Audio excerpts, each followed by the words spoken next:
के राय सर, मोदी जी को डर है, ये समझ में आता है। भाई मोदी जी कम पढ़े लिखे हैं, जैसा कहा जाता है, जैसे सवाल उठाए जाते हैं। हालांकि वो नहीं मानते हैं इस चीज को, भाजपा के लोग नहीं मानते, अंधभक्त नहीं मानते।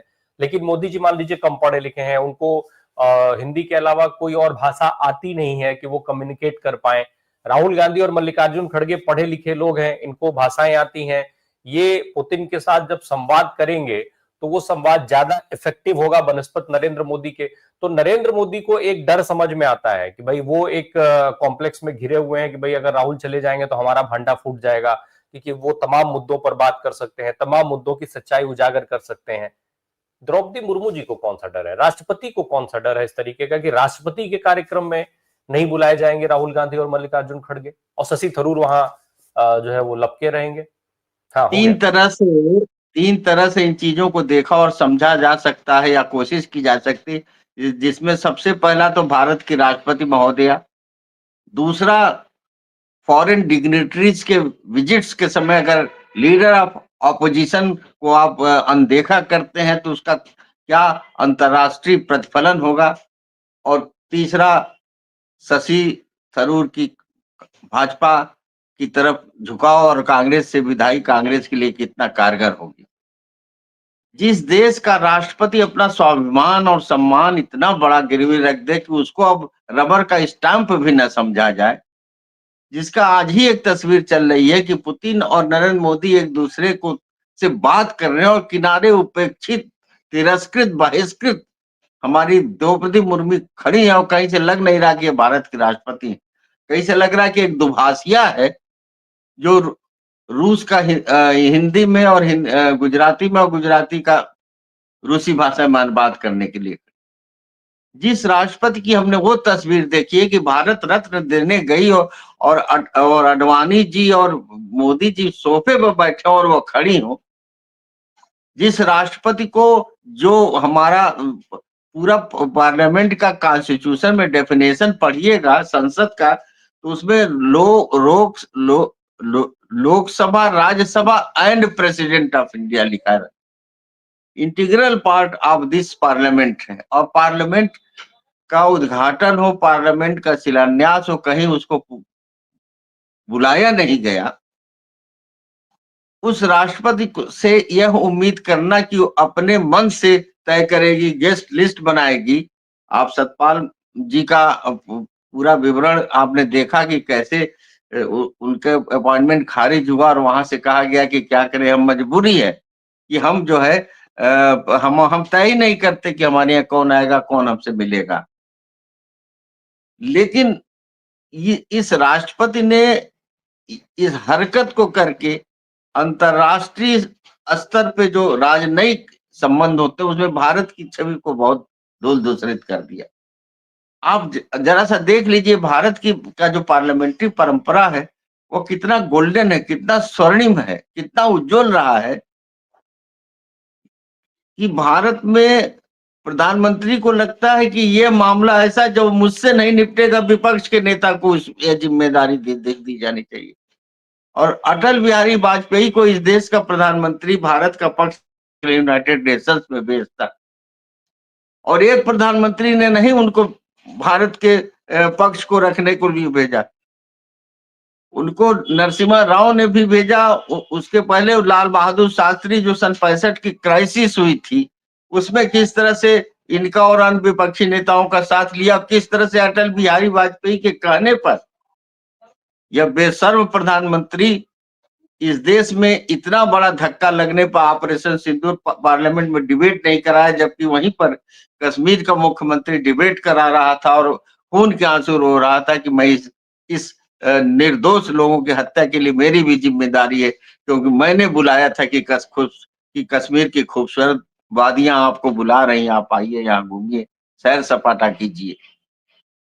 उसी के पार्टी के विपक्ष के नेता अटल बिहारी वाजपेयी के कहने पर 62 जैसे गंभीर स्थिति में पार्लियामेंट की डिबेट पंडित नेहरू ने बुलाई थी और 62 की लड़ाई पर पूरी बहस चली थी। आज हिंदुस्तान की स्थिति, अब इससे आप समझ सकते हैं कि भारत अंतरराष्ट्रीय स्तर पे डिप्लोमेटिकली कितना वीक है। ऑपरेशन सिंदूर के समय ही आप देखिए कि हमारा जो सबसे कमजोर पड़ोसी दोस्त है, जो जिससे हमारा दोस्ताना संबंध है, जिन एक देश को तो हमने जन्म दिया और एक देश हमारी मदद से जी खा रहा है।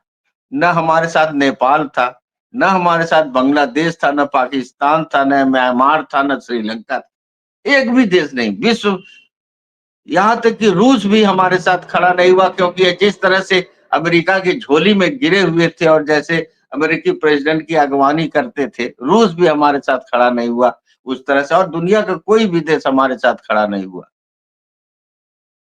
ये मोदी जी के पराजय और पराभव की पराकाष्ठा है कि जिस वक्त भारत और पाकिस्तान और सब सारे लोग यूनाइटेड नेशंस का सिक्योरिटी काउंसिल का जनरल असेंबली की बहस चल रही थी, उस समय उसी असेंबली में भारत के डिप्लोमेटिक रिप्रेजेंटेटिव के उपस्थिति में पाकिस्तान को चुना गया, जो अंतरराष्ट्रीय आतंकवाद विरोधी कमेटी है उसका चेयरमैन चुना गया। उसी में यह भारत का पराभव है। यह भारत का पराभव है कि अभी पेकिंग में मोदी जी खुद मौजूद थे आसियान की मीटिंग में, और उस मीटिंग में पाकिस्तान को फिर आतंकवाद विरोधी जो समिति भी है उसका चेयरमैन चुना गया। और कैसे ये जो वहां का जो chief of the army staff, जिसे फील्ड मार्शल कहा गया, पाकिस्तान ने उसके सर पर उड़ा दिया, मुनीर या क्या नाम है उसको, कैसे हमारे ट्रंप ने स्पेशल लंच और डिनर पे बुलाया। हमारे देश को अंतर्राष्ट्रीय स्तर पर जितना गिरा दिया इन्होंने, और उसी का परिणाम है कि आज रुपया 90 पर चला गया है। झूठ बोल रहे हैं कि हम महाशक्ति हो रहे हैं, 90 से ऊपर डॉलर के मुकाबले में रुपया की हैसियत चली गई है, और कोई भारत को पूछने के लिए तैयार नहीं है। तो आपको पता होना चाहिए, हम सबको पता है कि ब्रिटेन का यह सिस्टम जो पार्लियामेंट्री सिस्टम है, उसमें लीडर ऑफ द ऑपोजिशन को शैडो प्राइम मिनिस्टर कहा जाता है। नरेंद्र मोदी जी मान लीजिए कम पढ़े लिखे हैं, लेकिन शशि थरूर उनका जो सलाहकार हुआ है, प्रधान जो हमारे देश के प्रधानमंत्री की छीछा लेदर के बाद जब उसने कहा कि हमने रूसी रक्षा मंत्री को बताया था, विदेश सचिव को, कि हम हमला करने जा रहे हैं लेकिन हमारे टारगेट क्या क्या होंगे, ये तो बताना चाहिए कि वो तो आपके बराबर का दर्जा, बस वो सत्ता में नहीं है, वो लीडर ऑफ द अपोजिशन, मतलब शैडो प्राइम मिनिस्टर। ये भारत के संविधान में जो अब व्यवस्था दी गई है विपक्ष की और डेमोक्रेसी की, उसमें उसकी हैसियत। और आपको याद होगा कि जब भी head of the state prime minister या प्रेसिडेंट आते थे, वो खुद जाकर सोनिया गांधी जी के ऑफिस में जाकर मिलते थे। एक ऑफिशियल विजिट होता था विपक्ष के नेता के साथ उनका, और पता नहीं कितनी बार ऐसा हुआ। ये सारी परंपरा तोड़, ये कांग्रेस को, ये इससे कद बढ़ गया राहुल गांधी का। राहुल गांधी तो दुनिया में सराहा जाता है अपने डेमोक्रेटिक, अपने रिपब्लिक और एक सेकुलर वैल्यूज के लिए। और तीसरी चीज जो ये थरूर साहब हैं, थरूर साहब की जो सारी हैसियत बनी यूनाइटेड नेशंस में इतने प्रोटोकॉल और प्रोटेक्शन के साथ, वो सब कांग्रेस, सब इंदिरा गांधी और उसके बाद के लोगों की देन है कि ये इतने बड़े बड़े पदों पर यूनाइटेड नेशंस में रहा।